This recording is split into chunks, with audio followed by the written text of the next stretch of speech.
Азыр ушундай сакал койгондор да көйүп кетти го. Жаш кыздар жол салынат. Мындай ошол жолук менен өзүн кооз сезип кетип атат. Максат ошол болуп калат. Саясаттагысы да, молдосу да, базардагысы да баарыбыз эле ушул намаз окуп, же иншаалла, машалла, алхамдулилла деген сөздөр көп айтып калдык. Сурап калса мына ажылык деп көрсөтүү гана максат дейт. Намаз окуп, же орозо кармап, же ажылыкка барып, иши кылып бир ибадатты, бир парызды аткарганда максат эртең күнү Кудай мен сага намазды буйрдум эле го. Мен сага орозо буйрдум эле го. Мен сага ажылык буйрдум эле го десе, мына сен намазыңды окудум Кудайым деп Кудайдын астына барганда мындай көрсөтүп койгонго ибадат кылат экенбиз. Максат ошол экен.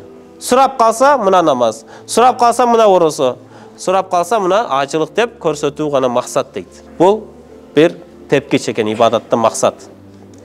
Экинчи тепкичи жанагы бир ибадатты аткарат экенбиз, ошол ибадат аркылуу өзү кооз сезет экенбиз, сулуу сезет экенбиз. Бирок ал ибадаттын ээси Кудай менен ишибиз да жок. Болгону сакал койсоң, мисалы өзүңдү бир кооз сезесиң. Азыр ушундай сакал койгондор да көйүп кетти го. Кыска коюп алат мындай кылып. Жаштар айрыкча. Жанча-мунча жаш кыздар жол салынат. Максат ал Алланын хижабы эле, бул парыз эле деген нерсе бир аз унутулуп, мындай ошол жолук менен өзүн кооз сезип кетип атат. Максат ошол болуп калат. Бул экинчи максат. Үчүнчү максат намаз окуп, же иншаалла, машалла, алхамдулилла деген сөздөр көп айтып калдык. Саясаттагысы да, молдосу да, базардагысы да баарыбыз эле ушул нерсени көп сүйлөп айтып калдык. Анча-мунча сакалдар коюп ушундай же башка ибадаттар кылып калдык. Кээде Кудай сактасын максат, мен мына Кудайдын кулумун, мен саясатты алдабаймын, мен силерге иште беремин, мен мына машина сатып атканда алдабаймын, машалла, иншаалла деп келген кардарга бир өзү ошол Кудай менен байланышым бар, мен Кудайдын адамымын, мен сени алдабаймын дегендей бир ошону пайдаланып, ошого өзүңдү нисбат берип, ошо менен байланыш катары көрсөтүп коюшубуз мүмкүн экен. Төртүнчү максаты жана ибадатты аткарабыз. Максат, мисалы, Кудай Таала Куранда айтат, албетте намаз силерди жамандыктан тыят дейт. Жамандыктан арылуу үчүн намаз окуйт экенбиз. Же болбосо орозону парыз кылдым, лааллакум таттакун дейт Кудай Таала айтат. Силерге парыз кылдым, эртең күнү суроо үчүн эмес. Эртең күнү ушул орозо аркылуу силер таква болууңар үчүн силерге парыз кылдым дейт. Таква болуу үчүн ушул орозону парыз кылдым дейт. Эми мындан эң өйдө ибадаттын негизги максатыны Кудай Таала Куранда айтат. Муса пайгамбарга айтат, акимис салата лизикри дейт.